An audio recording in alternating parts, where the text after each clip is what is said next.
how he hoo ha he hoo hee. I'm not redoing that, Dan. That is it.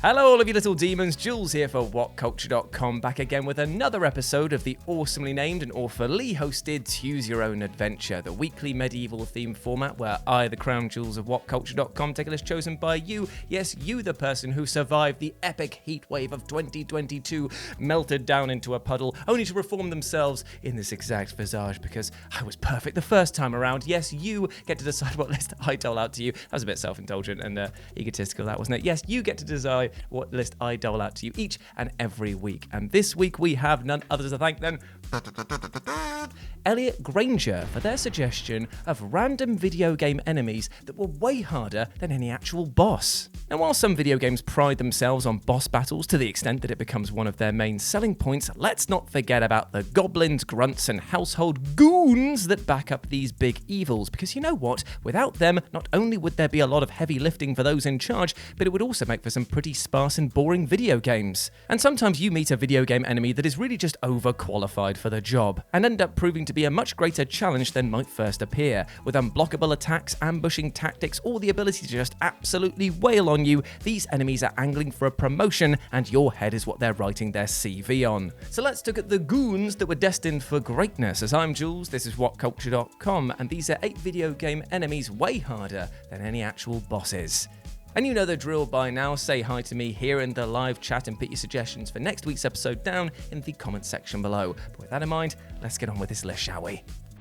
Number 8, the Lesser RUNEBEAR, Elden Ring. If you go down to the woods today, you're sure of a big surprise. If you go down to the woods today, your bear is clawing my eyes. Such is the little ditty that you'll end up singing to yourself over and over should you come a cropper of the one and only Lesser RUNEBEAR, which, while having the prefix of lesser, really couldn't do more to make you feel like a wee boo-hoo baby. Now, while there are arguably harder enemies in Elden Ring, and indeed there are many, many boss battles in this title that will utterly embarrass you, the fact that these massive mountains of fur and hate can be encountered within about 30 minutes of playtime really does beg the question of, why? Why do you hate us, From Software?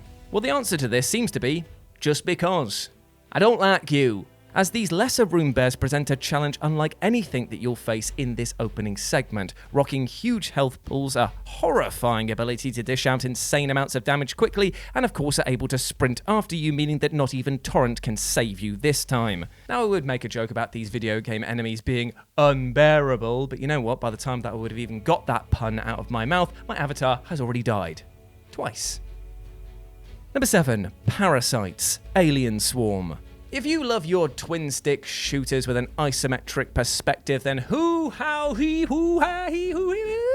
I reached a cowboy singularity just there. Hoo, howdy, boy, dang do.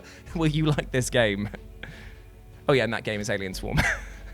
As a team of up to 4, your goal is to simply survive against a horde of alien foes. I mean, technically there are other missions and objectives to complete, but survival will most definitely be your overriding goal, as some of even the regular enemies are ridiculously tough. And yet, of all of the gruesome and multi-limbed monstrosities you'll face, one of the most unassuming can end up being the most dangerous. I'm speaking, of course, about the parasites that will often crop up at the worst possible time during your mission run. And let me just check my notes here. Oh, that time is any time. What makes them so utterly deadly is the fact that they are small and lithe enough to avoid most regular gunfire, and should they so much as touch your marine, will infest them and begin draining their health. It's here you're faced with 2 choices. Either let your friend die an agonizing death, more on that in a moment, or use a precious and scarce healing kit to remove the parasite. Now here's the thing, the latter option seems like the most sensible, right? But as I've said before, the medic resources are pretty scarce in this game, and it also comes with the fact that should you actually heal somebody, there's a good chance they'll get reinfested again if you don't clear out the multitude of parasites that are already accompanying the one that infected you in the first place.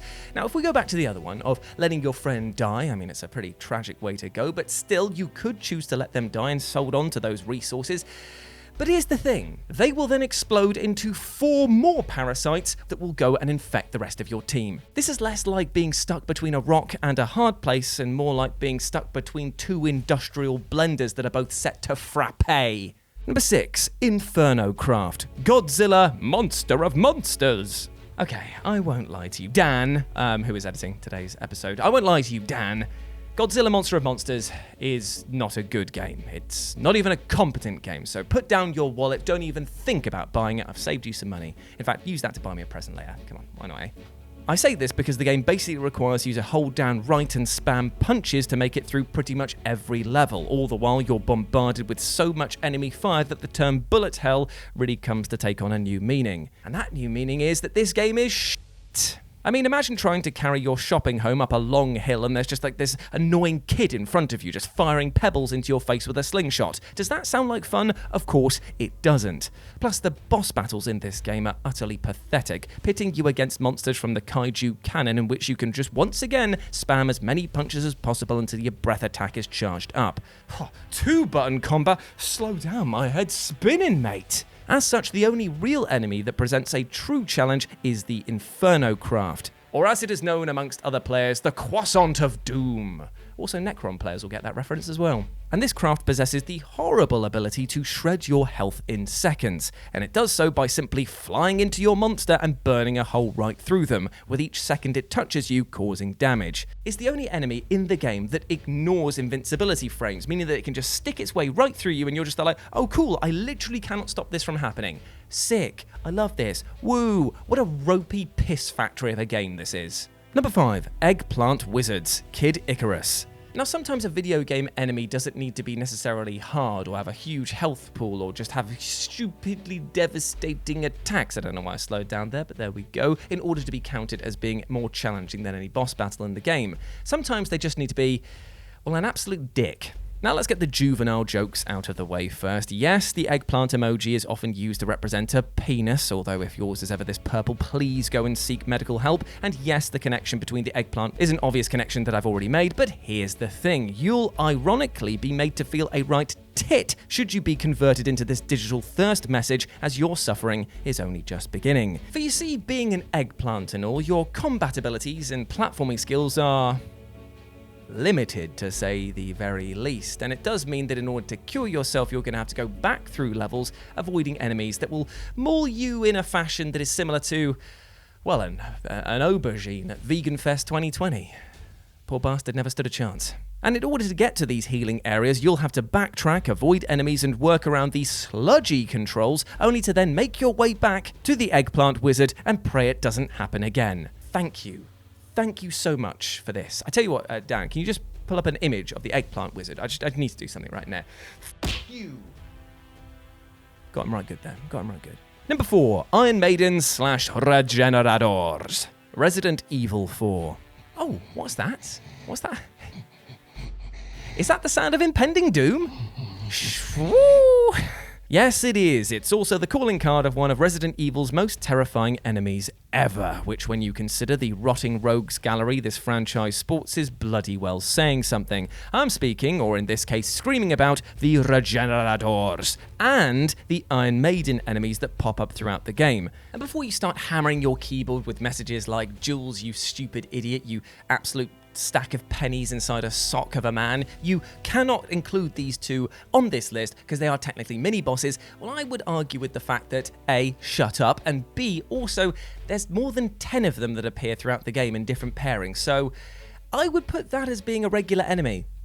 Over 10, get in the pen. That's what it is. Unfortunately, that's the rule. I don't make the rules, I just enforce them. But I hear you ask another question. How are these horrors more difficult than some of the bosses in this game? Well, for a start, rocking a one-hit impalement-style kill will definitely put you further up the no thanks, I'm good list. But also because if you don't happen to have access to powerful rifles or are a crack enough shot with the heat vision, these can, and likely will, be your very bloody end. While some of the bosses in this game can definitely be challenging, most are just one-on-one encounters with Leon. Here, though, you often have Ashley in tow, meaning that you have to protect her hide as much as your own. And if you've ever played the amazing game that Resident Evil 4 creates, which is entitled No Ashley, Honey Baby, Please Don't Go Towards Them, They Are Not Offering You Free Hugs, we'll be able to tell you that it's not a good time.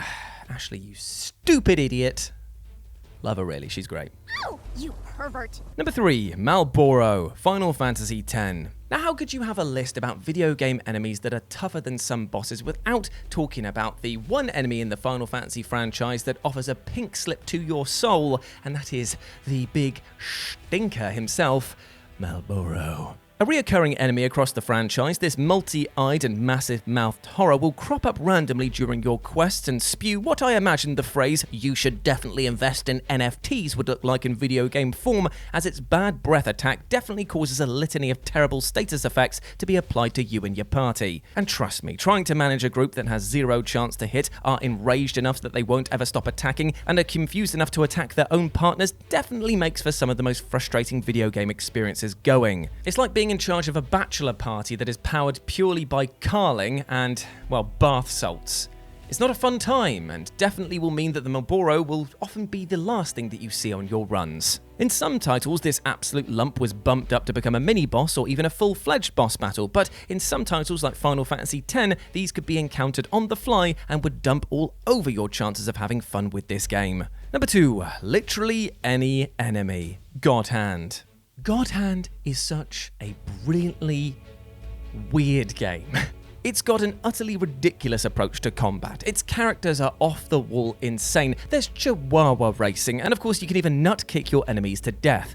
However, for all of the wonderfully weird positives this game has, there are some significant difficulty spikes that often hamper the fun more than is fully acceptable. As alongside a mechanic that makes enemies more and more challenging the better you're doing, there's another wrinkle in the fact that at any time, any enemy can be possessed by a demon and become an absolute...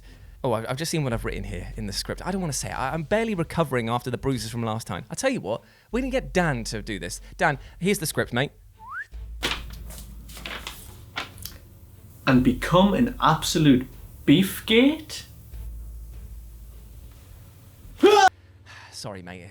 You got to share the pain sometimes. These spectres will show up at random and only after a set number of enemies have been killed, and if you're not in the absolute zone, they will wreck you like a bull in a china shop where the shop itself is also made of china. Therefore, a sense of panic will set in, with players on lower health actively avoiding combat where possible for fear that the spectres will burst forth. And thus it creates a situation where any enemy can potentially be the most threatening enemy in the game. Oh, and also the amount of spectres per level changes each time that you die, so you'll never know how many are just waiting to burst forth. Oh, it's the 2-thumb seal of approval is back again. And number 1, the CHRYSALIDS, XCOM 2. So unless you've been living under a rock, or as is probably more the case, are not a masochist who likes having their shins slapped with rubber hoses for fun, the XCOM series of video games are pretty difficult. Okay, that's actually a bit of an understatement, as some of these games are like climbing up a mountain made of broken glass using only your eyelids. And of course, that's partly down to just how utterly punishing some of the enemies present in the series can be. Floaters will make you go belly up, cyber discs, more like cyber dicks, am I right? And then you've got the chosen, uber boss characters who relentlessly hunt you down with powers and abilities that seem so beyond being fair that you'd think that you personally slighted the developer's mother. However, all of these extraterrestrial ass-kickers kind of pale in comparison to one of the most common and most frustrating enemies in the entire franchise, the CHRYSALIDS. While lacking any form of ranged combat, the one edge that this horrible beast has over its allies is, well, that it's covered in edges, horrible bladed edges that carve through even the toughest armor with ease, and because they spawn in groups of around 3 to 4 at a time, can easily overwhelm players. Oh yeah, and they can also infect civilians that then in later turns become more CHRYSALIDS. Oh, that's great. And then they can also jump underground and move without being shot. In a game with an already pressured time limit and enemies that can utterly obliterate you from a distance, the last thing you want is a million razor-clawed bugs right up in your face. But XCOM 2 has never, ever been about giving players what they wanted. Which is, weirdly enough for XCOM fans, exactly what we wanted. We're a weird bunch. And there we go, my friends. Those were 8 random video game enemies, way tougher than any boss battle. I hope that you enjoyed that, and please let me know what you thought about it down in the comments section below, as well as your suggestions for next week's episode. As always, I've been Jules. You can go follow me over on Twitter at RetroJ, but the O is a 0, and you can follow Dan Durkin here, my friend. I wonder if he's also sort of adopted James Dows's weird meme approach to the end slates here. Either way, give him some love. He is a great person through and through. But before I go, I just want to say one thing. watching. Speaking about great people, let's talk about you, my friend, watching this video, because you are a good person. You deserve love, happiness, and success, all right? And do not let anything or anyone else tell you otherwise. You are a massive ledge, and I want you to go out there and absolutely smash your life goals today. I believe in you, and you need to believe in yourself as well, all right? As always, I've been Jules. You have been awesome. Never forget that. And I'll speak to you soon. Bye.